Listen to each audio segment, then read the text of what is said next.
অষ্টম শ্রেণীর ষষ্ঠ অধ্যায়ের পার্ট 12 থেকে 13 নিয়ে কথা বলবো। কি বলছে? ইলেকট্রন বিন্যাস ও মৌলের ধর্ম। সো ইলেকট্রন বিন্যাস আমরা আগের ক্লাসে ডিসকাস করেছি। আজকে আমরা মৌলের ধর্ম নিয়ে কথা বলবো। একটা খুবই গুরুত্বপূর্ণ কথা, সেটা একটু আমরা খেয়াল করি। সেটা হলো ইলেকট্রন বিন্যাসের ভিন্নতার কারণে। কার ভিন্নতার কারণে?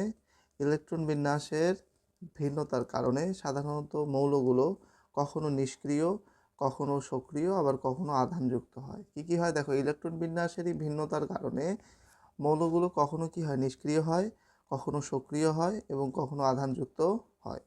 তাহলে মৌলিক পদার্থের ধর্ম, মানে পদার্থ মৌলের যে ধর্ম, সেই ধর্ম মূলত তাদের পরমাণুর ইলেকট্রন বিন্যাসের উপর নির্ভর করে। কিসের উপর নির্ভর করে? ইলেকট্রন বিন্যাসের উপর নির্ভর করে। বেসিক্যালি ইলেকট্রন বিন্যাসের উপর নির্ভর করে তিনটা কাহিনী ঘটে। একটা হয় সে নিষ্ক্রিয় হবে, না হয় সে সক্রিয় হবে, না হয় সে আধানযুক্ত হবে। এই তিনটার মধ্যে যে কোনো একটা হতে হবে। এখন একটি পরমাণুর সর্বশেষ কক্ষপথে যে কয়টি ইলেকট্রন থাকতে পারে, যদি ঠিক সেই কয়টি থাকে তাহলে কক্ষপথটি পূর্ণ থাকে। অর্থাৎ কাহিনী কীরকম আমরা আগের ক্লাসে দেখেছিলাম। একটু মনোযোগ দাও। আমরা আগের ক্লাসে কি দেখেছিলাম? আমরা আগের ক্লাসে দেখেছিলাম প্রথম কক্ষপথে ইলেকট্রন থাকতে পারে কয়টি? 2টি। দ্বিতীয় কক্ষপথে, এই যে এটা হলো দ্বিতীয় কক্ষপথে, এখানে ইলেকট্রন থাকতে পারে কয়টি? 8টি। তৃতীয় কক্ষপথে ইলেকট্রন থাকতে পারে কতটি? 18টি। এখন মনে করো কারো দুইটা কক্ষপথ রয়েছে, অর্থাৎ প্রথম কক্ষপথ এবং রয়েছে দ্বিতীয় কক্ষপথ। আচ্ছা, যদি প্রথম কক্ষপথে দুইটার মধ্যে দুইটাই পূর্ণ থাকে এবং দ্বিতীয় কক্ষপথে যেহেতু 8টি ক্যাপাসিটি বা 8টি ধারণ ক্ষমতা রয়েছে, 8টি যদি পূর্ণ থাকে তখন আমি তাকে বলবো তার কক্ষপথটি পূর্ণ। তাহলে এই কক্ষপথটি পূর্ণ, এই কক্ষপথটিও পূর্ণ। কিন্তু যদি এখানে 8টির জায়গায় 7টি ইলেকট্রন থাকে তখন আমি বলবো এই কক্ষপথটি পূর্ণ হয় নি, অর্থাৎ দ্বিতীয় কক্ষপথটি পূর্ণ হয় নি। দ্বিতীয় কক্ষপথটি পূর্ণ হওয়ার জন্য কি করতে হবে? যদি যাদের দ্বিতীয় কক্ষপথে 8টি ইলেকট্রন থাকবে সেই হবে কি দ্বিতীয় কক্ষপথে পূর্ণ। এখন প্রশ্ন, যদি আমি এরকম লিখি, সেটা হলো সোডিয়াম। দেখো সোডিয়াম কত নাম্বার মৌল? 11 নাম্বার, তাই তো? আমরা তো জানি। তাহলে এটা কত হবে? 2, 8, 1। স্যার এর তো 1 নাম্বার কক্ষপথ পূর্ণ, 2 নাম্বার কক্ষপথ পূর্ণ, বা 3 নাম্বার কক্ষপথে 18 জন যাওয়ার কথা, সে জায়গায় মাত্র 1 জন আসছে। বাকি 17 জন কোথায়? বাকি 17টি টেবিল ফাঁকা আছে। টেবিলের বাকি 17টি চেয়ার বেসিক্যালি কী অবস্থায় রয়েছে? ফাঁকা অবস্থায় রয়েছে। সেহেতু আমি বলতে পারি এর তৃতীয় কক্ষপথটি পূর্ণ নয়, সেজন্য এই ইলেকট্রনটি কি হবে, মানে এই পরমাণুটি নিষ্ক্রিয় হবে না। তার মানে একটু আমরা যদি খেয়াল করি, এখানে আসলে দেখতে পারবা বলছে একটি পরমাণুর সর্বশেষ কক্ষপথে, মানে সর্বশেষ বলতে সবার বাইরেরটা আমি ফোকাসে রাখবো, ঠিক আছে? সর্বশেষ কক্ষপথে, কারণ আগের ভিতরেরগুলো তো পূর্ণ করেই সে আসবে। সর্বশেষ কক্ষপথ কথাটা আমাকে মাথায় রাখতে হবে। সর্বশেষ কক্ষপথে যে কয়টি ইলেকট্রন থাকতে পারতো বা থাকতে পারে, বসার ক্যাপাসিটি রয়েছে, যদি ঠিক সেই কয়টি থাকে তাহলে কক্ষপথটি পূর্ণ। কাকে? শেষ কক্ষপথে কিন্তু ফোকাস দিছে। এরকম পরমাণুগুলো বেশ নিষ্ক্রিয় হয়। তার মানে যে সকল পরমাণু সর্বশেষ কক্ষপথে ইলেকট্রন দ্বারা পূর্ণ থাকে তাদেরকে বলা হয় নিষ্ক্রিয় পরমাণু বা নিষ্ক্রিয় মৌল। যেমন হিলিয়াম পরমাণুতে 2টি ইলেকট্রন থাকে। মনে করো আমি এখানে দুইটাকে তুলবো, মানে আমি এখানে দুইটার এক্সাম্পল লিখতে চাচ্ছি। সেই দুইটার এক্সাম্পল কি কি? একটা হলো হিলিয়াম। হিলিয়াম কত নাম্বার? 2 নাম্বার। আরেকটা হলো নিয়ন। ওকে, নিয়ন কত নাম্বার? নিয়ন হলো 10 নাম্বার, NE। দেখো, সো আমার কাছে রয়েছে হিলিয়াম। হিলিয়ামের কত? প্রথম কক্ষপথে কয়টি যাবে? 2টি। এর 2টি পূর্ণ, এটাই এর শেষ কক্ষপথ। আবার নিয়নের প্রথম কক্ষপথে 2টি এবং দ্বিতীয় কক্ষপথে 8টি। 2 আর 8 মিলে কত? 10 হয়েছে না? এই 8 কি দ্বিতীয় কক্ষপথ এবং দ্বিতীয় কক্ষপথ কি পূর্ণ রয়েছে? যে পূর্ণ রয়েছে। তাহলে এই মৌলগুলো হলো নিষ্ক্রিয় মৌল। আশা করি এ যা পর্যন্ত আমাদের ক্লিয়ার। এখন একটা জিনিস খুব ভালো করে খেয়াল করে, এখানে হিলিয়াম পরমাণুতে 2টি ইলেকট্রন থাকে। প্রথম কক্ষপথে যেহেতু সর্বোচ্চ 2টি ইলেকট্রন থাকতে পারে, সেহেতু হিলিয়াম পরমাণু বেশ নিষ্ক্রিয় এবং সেই সাথে সেই স্থিতিশীল। তার মানে যে নিষ্ক্রিয় সেই মৌলটা কি হবে? স্থিতিশীল হবে। যে মৌলটা নিষ্ক্রিয় সেই মৌলটা স্থিতিশীল হবে। প্রতিটি পরমাণুই এরকম স্থিতিশীল অবস্থায় থাকতে চায়। প্রতিটি পরমাণু কীরকম অবস্থায় থাকতে চায়? স্থিতিশীল অবস্থায় থাকতে চায়। এরপরে দেখো, এতটুকু পর্যন্ত কি আমাদের ক্লিয়ার? আশা করি এতটুকু পর্যন্ত আমাদের ক্লিয়ার। এখন বেসিক্যালি কি ঘটনা ঘটবে? এখন বেসিক্যালি মনে করো আমি যদি সোডিয়াম নেই, দেখো আমি যদি সোডিয়াম পরমাণু নেই, যেটা হলো 11, সোডিয়ামের কত কত আছে? সোডিয়ামের প্রথম কক্ষপথে হলো 2, দ্বিতীয় কক্ষপথে হলো 8 এবং এর তৃতীয় কক্ষপথে রয়েছে একটি ইলেকট্রন। 8 আর 2 10 11টি। এখন কোনো কারণে যদি একটা ইলেকট্রন কোথাও দান করে দিতে পারে, তাহলে এর এই জায়গাটা কি ভ্যানিশ হয়ে যাবে, এই একটা ভ্যানিশ হয়ে যাবে, এই একটা যদি ভ্যানিশ হয়ে যায়, তাহলে এর তখন শুধুমাত্র দ্বিতীয় কক্ষপথ থাকবে এবং সে পূর্ণ অবস্থায় থাকবে। এখন প্রশ্ন, এটা কি আদৌ সম্ভব? হ্যাঁ, সম্ভব। যদি সোডিয়াম পরমাণুকে আমি ভাঙি এবং ভেঙে যদি আমি একটি ইলেকট্রন বের করে আনি, তাহলে বেসিক্যালি সোডিয়ামের একটা আয়ন পড়ে থাকবে। একে বলা হয় ক্যাটায়ন। কি বলা হয়? ক্যাটায়ন। ক্যাটায়ন মানে কি? যেখান থেকে ইলেকট্রন কাটি যাবে, যেখান থেকে ইলেকট্রন কি হবে? কেটে যাবে, সেটাকে বলা হবে ক্যাটায়ন। এখন প্রশ্ন হচ্ছে, স্যার আমরা এখানে প্লাস কেন দিলাম? কারণ হলো সোডিয়ামের ইলেকট্রন সংখ্যাও 11, এর প্রোটন সংখ্যা হলো 11। কিন্তু কিন্তু যেহেতু আমরা একটা ইলেকট্রন দান করছি, ইলেকট্রন হয়ে গেছে 10টা, বাট প্রোটন কিন্তু নিউক্লিয়াসের ভিতর কয়টা আছে? 11টাই আছে, তাই না? তাহলে দেখো প্রোটন একটা বেশি আর ইলেকট্রন কয়টা? 10টা কম। এই 10টা ইলেকট্রন, এর 10টা প্রোটনকে নিষ্ক্রিয় করলেও এর একটা প্রোটন বসে থাকবে, মানে এক্সট্রা থাকবে। ওই এক্সট্রা বোঝানোর জন্য আমি এখানে কি দিছি? সোডিয়াম প্লাস দিছি। এই যে সোডিয়াম উপরে প্লাস মানে ওর একটা প্রোটন বেশি আছে, একটা প্রোটন বেশি থাকা মানে হলো আর একটা ইলেকট্রনের ঘাটতি আছে, আর একটা ইলেকট্রন ঘাটতি থাকা মানে সে একটা ইলেকট্রন দান করে দিছে। আশা করি তোমাদের কাছে ব্যাপারটা ক্লিয়ার। ওকে, এখন এই কথাটা আমরা বই থেকে দেখি কি বলছে। দেখো, একটি পরমাণুর শেষ কক্ষপথে বা শক্তি স্তরে যদি প্রয়োজনের থেকে বেশি বা কম ইলেকট্রন থাকে, তাহলে সে কি করবে? প্রথমে বেশি নিয়ে বলা হয়েছে, তারপর আমরা কম নিয়ে দেখব। যদি বেশি থাকে, দেখো সোডিয়ামের ক্ষেত্রে এই দুইটা কক্ষপথ কিন্তু পূর্ণ, এখানে এই একটা ইলেকট্রন বেশি ছিল। এই যদি কোনো কারণে এই বেশিটাকে সরায় ফেলে বা 3 নম্বর কক্ষপথটাকে সে ভ্যানিশ করে দেয়, তাহলে তার কাছে দ্বিতীয় কক্ষপথ হবে শেষ কক্ষপথ, এবং এই কক্ষপথটা তার কাছে কি অবস্থায় রয়েছে? পূর্ণ অবস্থায় রয়েছে। তার মানে সে হয়ে যাবে তখন কাছাকাছি নিষ্ক্রিয় গ্যাসে ইলেকট্রন বিন্যাস লাভ করবে, এবং যার ফলে সে কি হবে? অধিক স্থিতিশীল হবে, এবং সবাই চায় স্থিতিশীল অবস্থায় থাকতে। তাহলে এখান থেকে বলছে, ওই পরমাণু অন্য পরমাণু থেকে ইলেকট্রন গ্রহণ করে বা অন্য পরমাণু থেকে ইলেকট্রন দিয়ে বা অন্য পরমাণুর সাথে ইলেকট্রন ভাগাভাগি করে সর্বাধিক স্থিতিশীল বা পূর্ণ অবস্থায় আসতে চায়। তাহলে কার যদি ইলেকট্রন বেশি বা কম থাকে, কি কাহিনী ঘটবে? হ্যাঁ, ওই পরমাণু অন্য পরমাণু থেকে ইলেকট্রন গ্রহণ করে বা অন্য পরমাণুকে ইলেকট্রন দিয়ে, মানে দান করে দেওয়া হয়, গ্রহণ করবে, দান করবে না ভাগাভাগি করবে। কি করবে?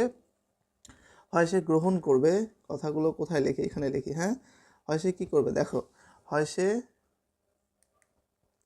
গ্রহণ করবে, না হলে সে দান করবে, আর না হলে সে ভাগাভাগি করবে। এগুলো করার মাধ্যমে সে কি করবে? এগুলো করার মাধ্যমে সে তার কাছাকাছি নিষ্ক্রিয় গ্যাসে ইলেকট্রন বিন্যাস লাভ করবে। এখন এখানে কি বলছে দেখো, যেমন সোডিয়াম পরমাণুর প্রথম শক্তি স্তরে কি হয়েছে বলো তো? 2টি, এবং দ্বিতীয় শক্তি স্তরে 8টি, তৃতীয় শক্তি স্তরে একটি ইলেকট্রন থাকে, যেটা আমরা দেখলাম। প্রথম কক্ষপথে কয়টি রয়েছে? 2টি। প্রথম কক্ষপথে 2টি, দ্বিতীয় কক্ষপথে 8টি, এবং তৃতীয় কক্ষপথে কয়টি ছিল? একটি ইলেকট্রন ছিল। এটি কি সর্বাধিক স্থিতিশীল অবস্থা? না, স্থিতিশীল অবস্থা না। কেন নয়? কারণ এর দেখো, তৃতীয় শক্তি স্তরে হওয়ার কথা ছিল 18টি, বাট এর এখানে 18টির পরিবর্তে রয়েছে কতটি? একটি। এখন সে যদি গ্রহণ করতে চায়, তাকে 17টা গ্রহণ করতে হবে। 17টা কি ওকে দিবে? অবশ্যই দিবে না। 17টা গ্রহণ করার থেকে একটা ছেড়ে দেওয়া বুদ্ধিমানের কাজ না? তাহলে সে একটা কি করবে? ছেড়ে দিবে। তো তৃতীয় শক্তি স্তরে মাত্র একটি ইলেকট্রন থাকায় এটি বেশ সক্রিয় এবং খুব স্থিতিশীল নয়। বেশ সক্রিয়, তবে সে কি নয়? স্থিতিশীল নয়। কিভাবে এটি স্থিতিশীলতা অর্জন করতে পারে? এখন প্রশ্ন যে কিভাবে সে স্থিতিশীল হতে পারে। সোডিয়াম পরমাণু যদি একটি ইলেকট্রন অন্য কোনো পরমাণুকে দিয়ে দিতে পারে, তাহলে সোডিয়াম পরমাণুর প্রথম শক্তি স্তরে থাকবে 2টি, দ্বিতীয় শক্তি স্তরে থাকবে 8টি ইলেকট্রন। এটি একটি স্থিতিশীল অবস্থা, তাই না? তার মানে সে নিয়ন ইলেকট্রন বিন্যাস লাভ করবে, যেটা হলো 10। যেখানে ওর ইলেকট্রন সংখ্যা কতটি রয়েছে? 10টি। ছিল 11টি, সেখান থেকে একটি ছেড়ে দিয়ে কয়টি হয়ে গেছে? 10টি হয়ে গেছে। এখন কিছু কথাবার্তা আমরা বলবো, সেটা একটু বোঝার চেষ্টা করো, ঠিক আছে? আজকে ইলেকট্রন হারানোর পর সোডিয়াম পরমাণু আর আধান নিরপেক্ষ নেই। আধান নিরপেক্ষ মানে কি? আধান নিরপেক্ষ মানে হলো, দেখো এই যে সোডিয়াম পরমাণু পারমাণবিক সংখ্যা 11, সেখানে 11টা ইলেকট্রন ছিল এবং 11টা প্রোটন ছিল। যেহেতু দুটো সমান ছিল, যতগুলো নেগেটিভ ছিল ততগুলো পজিটিভ ছিল, সেজন্য বেসিক্যালি এটা ছিল কি? আধান নিরপেক্ষ। যদি পজিটিভ এবং নেগেটিভ সমান হয়, তাহলে তাকে আমরা বলবো কি? আধান নিরপেক্ষ। আধান নিরপেক্ষ। কি বলবো? নিরপেক্ষ। ওকে, তাকে আমরা কি বলছি, আধান নিরপেক্ষ বলেছি। এখন ব্যাপারটা হলো, এখন সে আধানযুক্ত হয়ে গেছে, সে কি হয়ে গেছে, সোডিয়াম প্লাস আয়ন হয়ে গেছে। দেখো তো সে আধানযুক্ত হয়ে গেছে না? কেন প্লাস দিয়েছি একটু আগে আমি এটা বলে দিয়েছি। এরকম আধানযুক্ত পরমাণুকে বলা হয় আয়ন। আধানযুক্ত পরমাণুকে কি বলা হয়, আয়ন। তো যে আয়নে ধনাত্মক আধান আছে তাকে বলা হয় ক্যাটায়ন। যে আয়নে, এখানে কি ধনাত্মক আয়ন আছে না? হ্যাঁ, ধনাত্মক আয়ন আছে, অর্থাৎ পজিটিভ আয়ন আছে, কি বলা হবে, ক্যাটায়ন। কি বলা হবে, ক্যাটায়ন বলা হবে। আশা করি এই টপিকটা এখন আমাদের কাছে মোটামুটিভাবে ক্লিয়ার।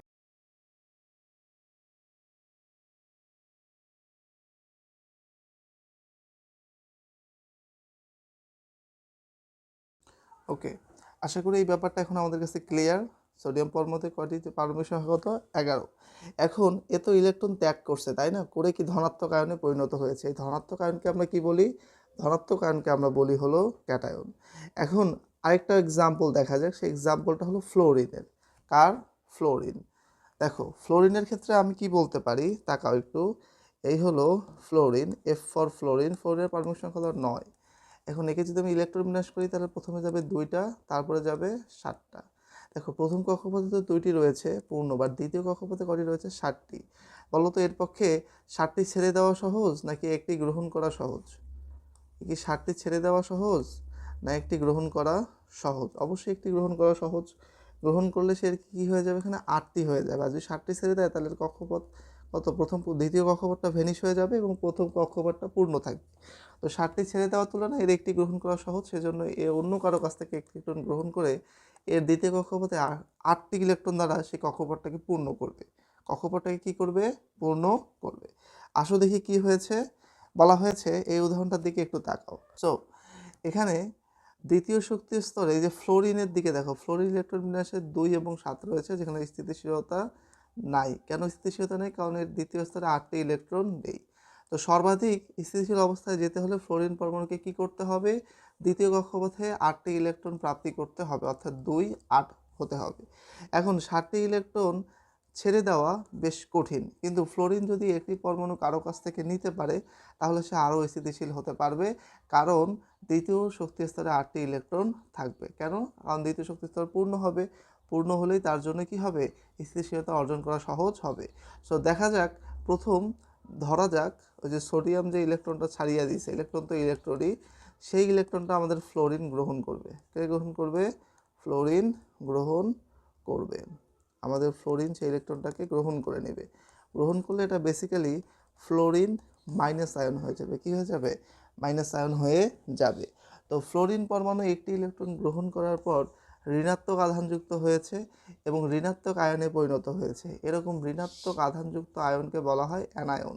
দেখো এ একটা ইলেকট্রন বাহির থেকে আনছে, ফ্লোরিন কি করছে, একটা ইলেকট্রন বাহির থেকে আনছে, তো আনাকে আমি বলবো অ্যানায়ন। কি বলবো, অ্যানায়ন। আর এর একটা কেটে ফেলছিল একটা ইলেকট্রন, সোডিয়াম একটা ইলেকট্রন কেটে ফেলছিল, সেজন্য সোডিয়ামকে বলা হয়েছিল ক্যাটায়ন, আর ফ্লোরিনকে আমরা বলতেছি অ্যানায়ন।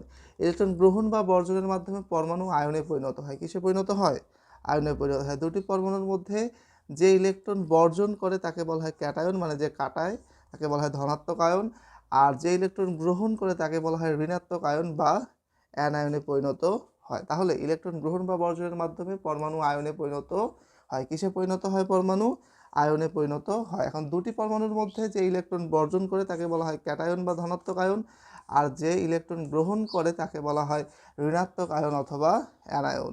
এর ফলে এদের মধ্যে স্থির বৈদ্যুতিক আকর্ষণ বল কাজ করে বা স্থির বৈদ্যুতিক বল কাজ করে। সো একে অন্যের কাছে আসলে এদের ইলেকট্রন সজ্জার পুনর্বিন্যাস ঘটে। কি ঘটে, ইলেকট্রন সজ্জার পুনর্বিন্যাসের মাধ্যমে এরা পরস্পরের সাথে বন্ধনে আবদ্ধ হয়। এই বন্ধনের নাম রয়েছে, যেটা আমরা উপর ক্লাসে জানবো, সেটার নাম হলো আয়নিক বন্ধন। আয়নিক বন্ধন তার মানে হলো, যদি একজন ইলেকট্রন দেয় এবং একজন ইলেকট্রন নেয়, এভাবে যদি ক্যাটায়ন অ্যানায়নে পরিণত হয় এবং ক্যাটায়ন অ্যানায়নে পরিণত হওয়ার মাধ্যমে যে বন্ধনটা গঠন করে তাকে আমরা বলবো ionic Bandhan. For example sodium এবং ফ্লোরিন নিজেদের মধ্যে বিক্রিয়া করে সোডিয়াম ফ্লোরাইড গঠন করবে। সো বিক্রিয়াটা কেমন, এই বিক্রিয়াটা হলো এরকম। আমি যদি লিখে দিই, একটু আমার দিকে খেয়াল করো, সেটা হলো, এখানে তাকাও, মনে করো আমি লিখলাম এই যে সোডিয়াম প্লাস হইল ফ্লোরিন, আমি কি পাবো? আমি পাবো হলো সোডিয়াম ফ্লোরাইড। এখন কিছু জিনিস বুঝো, মনে করো আমি একটা বাড়িতে সোডিয়াম রাখছি ফর এক্সাম্পল, আরেকটা বাড়িতে আমি ফ্লোরিন রাখছি, এরা একসাথে মিশে যাবে, মিশে হয়ে যাবে সোডিয়াম ফ্লোরাইড। মানে চিনি আর পানি একসাথে লাগলে যেমন শরবত বের হয়, কাইন্ড অফ ওরকম। এদেরকে বলা হয় বিক্রিয়ক। এদেরকে কি বলা হয়? বিক্রিয়ক। তার মানে সমীকরণের এইদিকে যারা থাকবে তাদেরকে বলা হবে বিক্রিয়ক, আর ওইদিকে যেটা পাবো সেটাকে বলা হবে উৎপাদ। দেখো, রান্না করার আগে আমি কাঁচা মাংস দিই, বা রান্না করার পরে সুস্বাদু পুষ্টিকর খাবার পাই, ঠিক আছে, একদম পুষ্টিকর মজাদার গরুর মাংস ভুনা পাই। যদি গরুর মাংস চড়াই, মশলা টশলা সব কিছু চড়াই দিই, ওটাও এক ধরনের বিক্রিয়া। এখানে বিক্রিয়া আমি সোডিয়াম এবং ফ্লোরিনকে দিব, ফলশ্রুতিতে আমি কি পাচ্ছি? Sodium fluoride. এই যে সোডিয়াম ফ্লোরাইডের নাম কি? সোডিয়াম ফ্লোরাইড পাচ্ছি। এখন এর বিক্রিয়াটা কীভাবে ঘটে? দেখো, আমি যদি একটা ইটকে ভাঙি, ওটা 2-3টা টুকরো বের হবে। ওরকম আমি সোডিয়ামকে যদি আমি ভেঙে ফেলে আমি পাবো একটা হলো সোডিয়াম আয়ন আর একটা হলো ইলেকট্রন। আমি একে প্লাস দিয়ে বুঝলাম যে জোড়া ছিল, বাট এখন আর জোড়া নাই, দুটা ভেঙে গেছে, ঠিক আছে। এখন এই ইলেকট্রনটা, সোডিয়াম আয়ন তো সব চিনির মতো, চিনি যেমন পানিতে গুলে যায় ওরকম এই ফ্লোরিনের সাথে গুলে যাবে। আর এই ইলেকট্রনটা কোথায় যাবে? ইলেকট্রনটা যাবে ফ্লোরিনের কাছে। ফ্লোরিন ছিল নিষ্ক্রিয় একজন ব্যক্তি।